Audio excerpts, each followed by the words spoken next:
Hello, welcome to the Jellyfish Journals. My name is Susie, and normally on this channel I do a lot of journal related stuff, but I do love to do book reviews and I do love to share my thoughts on books that I've read.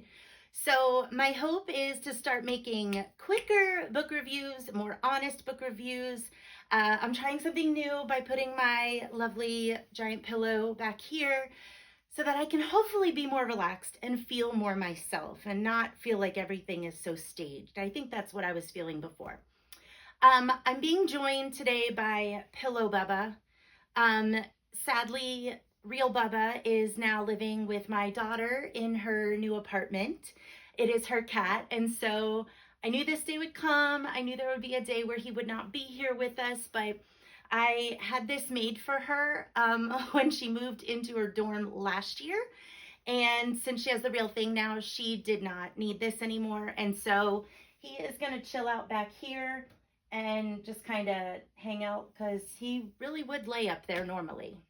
Hello Beautiful was a really surprising story for me. This was my book challenge book for the month of July, and I was supposed to read a book I didn't know anything about.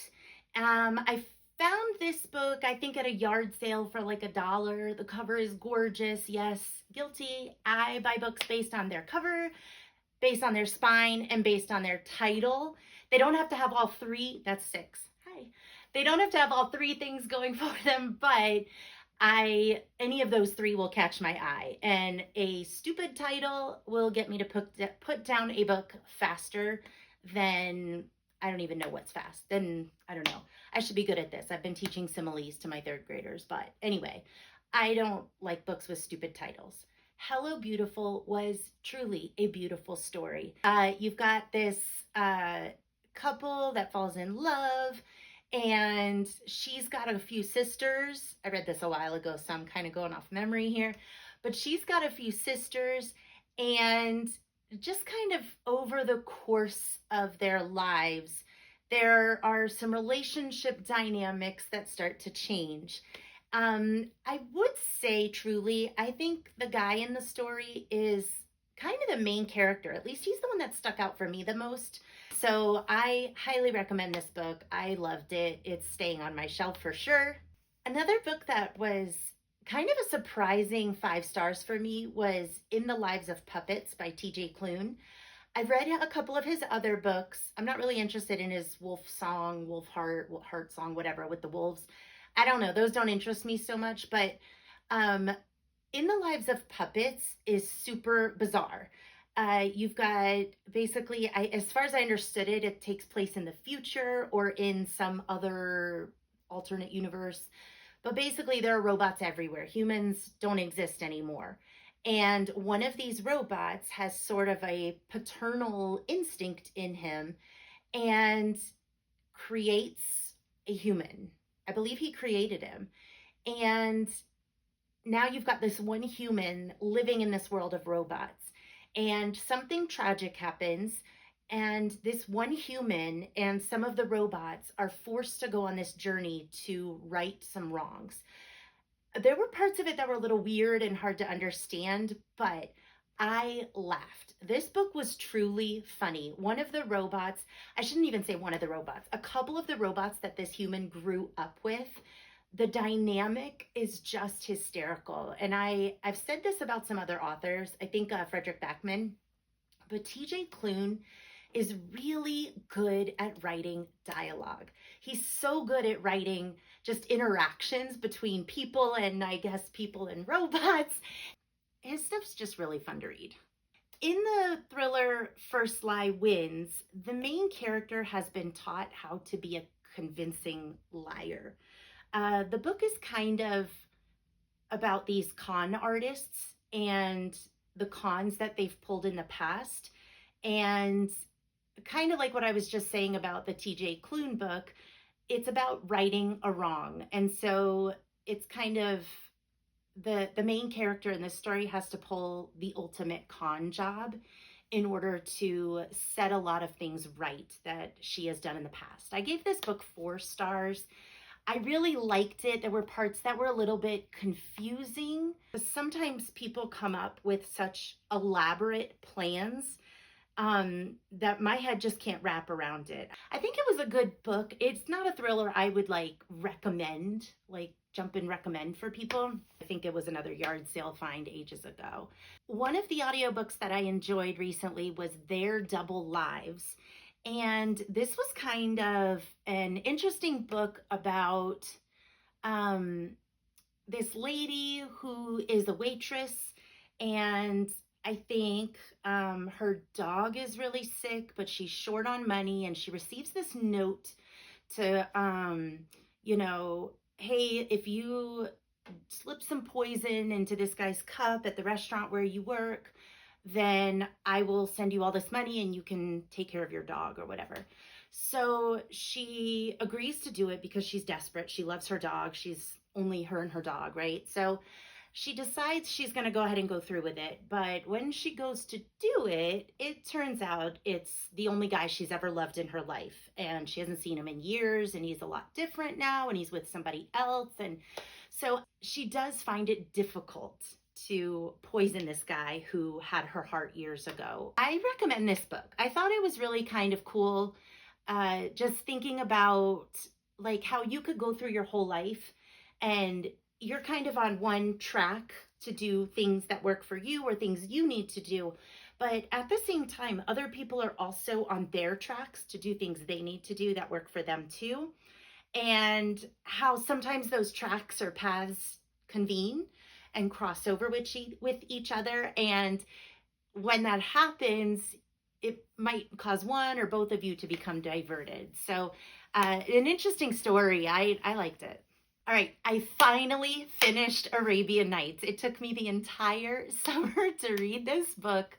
I had heard about it a long time ago when I was a kid, before Robin Williams sang about it in Aladdin.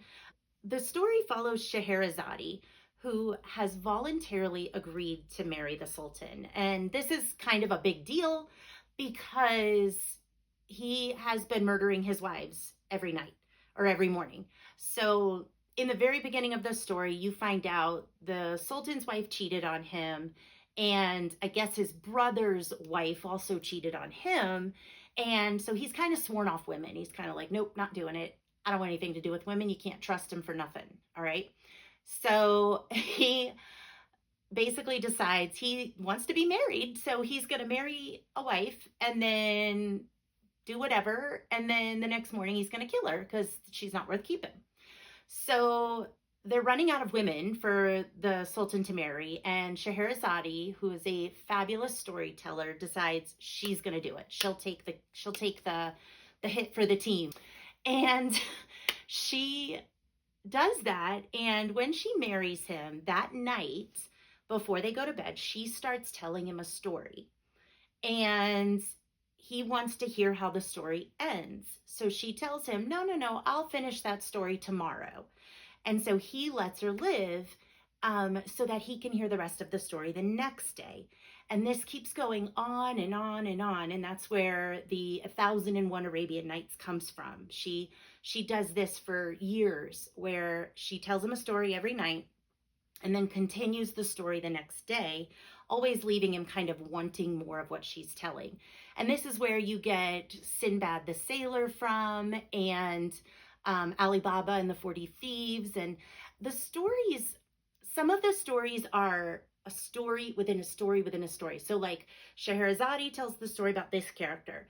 And in that story, that character tells a story about another character. And then that character tells a story about another character. And I tried reading this years ago on my Kindle, and I don't recommend that. It was way too confusing. I took my time. I tried to just read one story at a time. Some are really long, some are really short. They're all pretty weird, and there's a lot of magic and a lot of,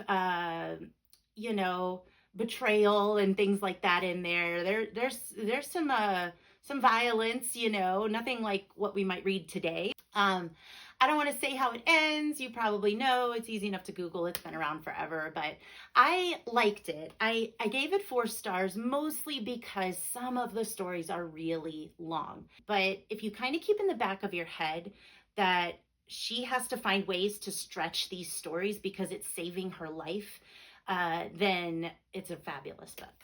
I only read one short story recently, and that's called Abscond. This was like one of those books that comes along with Kindle Prime for free. I didn't love it. This boy loses his father and kind of discovers how to be a man.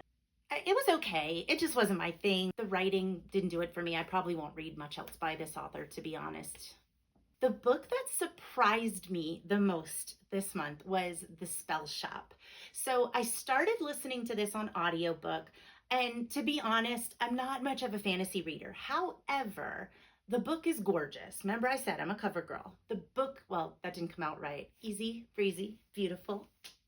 Um, but I care about the cover of a book. And every time I saw the cover of this book anywhere I went, it was beautiful. And since sprayed edges are a big thing now, almost every copy I've ever seen has these beautiful light purple sprayed edges. All that to say, anytime I saw this book, it's just so pretty, which is honestly not the best reason to want to read a book.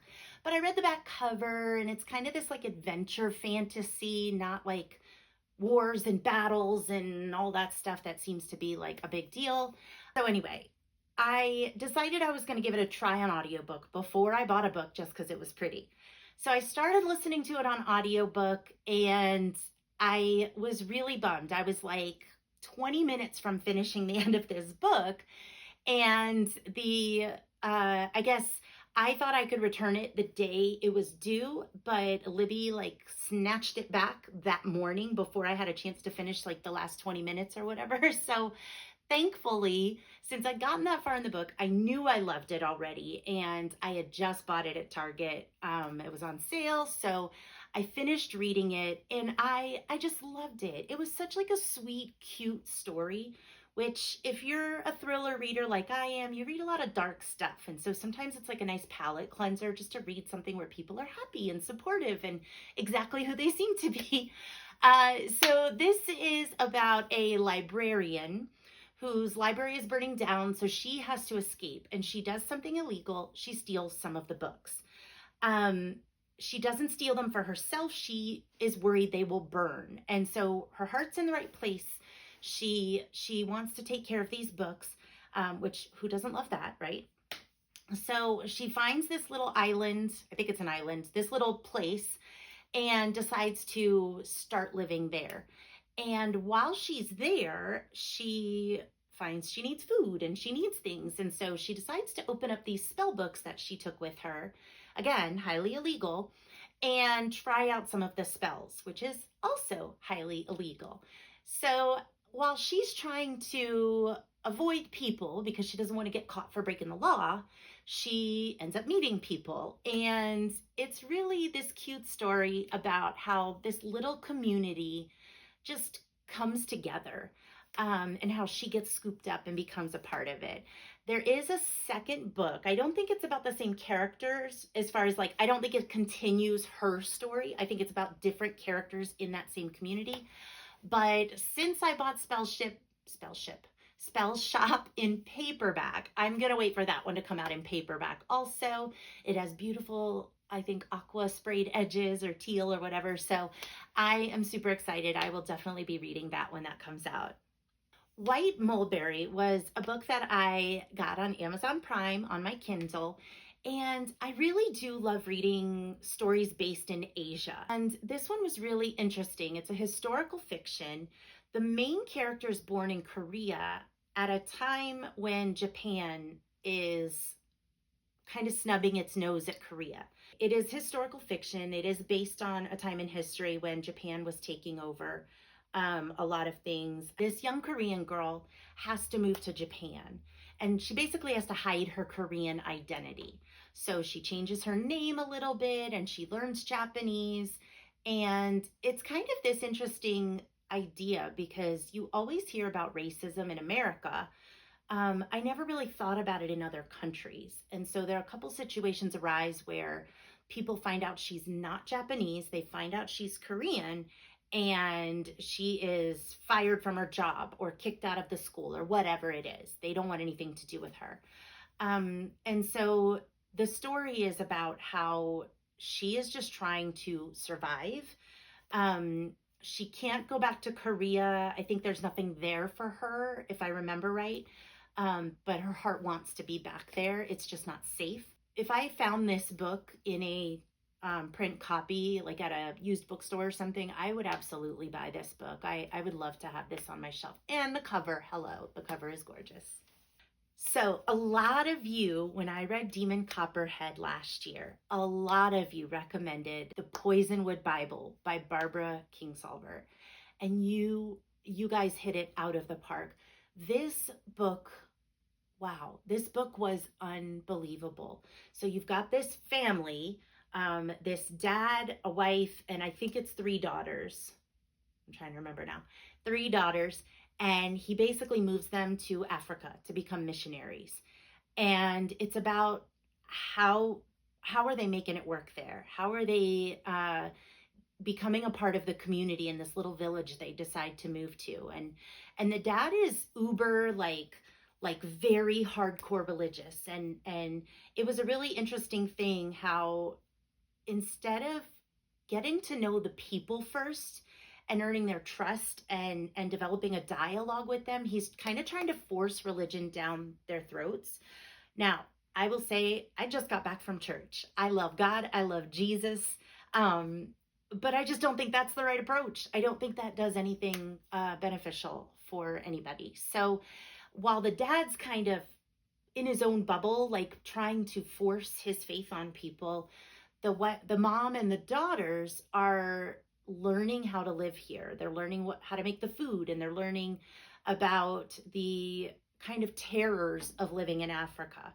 Think about animals, think about weather, think about how it's different growing plants there because the soil is different. The book kind of takes you through the course of their lives, starting from when they get to Africa. And it's a book that will definitely stay with me. There's one part in particular that will always be in my head.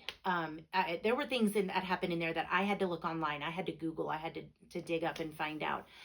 There is a lot of historical accuracy in the book. It's just an interesting perspective of how hard that really is. Anthony Horowitz is an author that came recommended to me by my friend Alyssa, who goes book shopping with me every so often. And she thought this was an author I would really enjoy. The book I read was called The Word is Murder. And first of all, the covers of his books are awesome. I love the spines. I love the covers. I love the titles. What's really interesting about these books, they're basically murder mysteries. So you've got something that's happened, it's mysterious, and the characters work through the clues to solve it. No biggie. However, the author has found a way to insert himself into the story as a writer. So Anthony Horowitz is actually a character in the story, and he is working alongside the detective, and I just love it. I just love it. The detective has basically hired him or asked him to come along on this investigation in order to write the book, The Word is Murder. And it's so well done. I can't even wrap my head around how you would process that, but I've been scooping up Anthony Horowitz books anywhere I can find them, at used bookstores and yard sales and stuff. And I am really excited to keep reading more from this author. This was a hit. Thanks, Alyssa. Another audiobook I read was When the Moon Hatched. And this was one of those fantasies that I was kind of referring to earlier, where there's a lot of battles and there's a kick-butt female lead and all these things. And I accidentally audiobooked it. I wouldn't have normally, because it is a big, chunky book. I didn't realize. Sometimes I forget to look at how long it is. It was good. I kind of also wanted to read it because the cover was beautiful, so I recommended it to my friend Lindsay, who's very into fantasy books. And I was like, "Ooh, this one's pretty. You might like it." And I was kind of curious in case she read it, and then I could talk about it with her. You've got this girl who basically doesn't know who she is, but she is asked to go on this journey to take care of something. And of course, along the way, she meets all these different people, including Mr. Hottie Pants. You know, I think my favorite part of these kinds of books will always be the dragons. I'm an animal girl. I just think that part's really cool. it is like the first one in a series of books. I don't see myself continuing to read the series, but it was kind of interesting, and there were a few good twists in there, and a little bit of spice. For those of you who like some spice, there was a little bit of spice. I read Her Every Fear on audiobook also. This one is this uh this woman, this British woman who agrees to swap places with her cousin. He lives in the US and she lives in England, and they agree to swap apartments for a month or so. And while she's there, she discovers that there's been a murder, and she's trying to kind of solve this murder. It was a good thriller. I listened to it while I was painting my husband's office, and I liked it. I definitely enjoyed it. It just felt very typical to me. Nothing too surprising, nothing too twisty, but it was not bad. All right, I think that covers everything I read in July. I've got the picture here of what I rated all the books in case you're somebody who loves that. Hi, Mom. I know you love that. And don't forget to leave me a comment in the box below if you have any other recommendations for me. My reading journal doesn't have a lot of recommendations in it. It's kind of funny. I definitely have been collecting Barbara Kingsolver's books now, or maybe you've read one of these and you want to let me know your thoughts on it. Drop that message in the comment. If you'd like to see more content, give me a thumbs up, hit that subscribe button, and I hope that you have a wonderful day.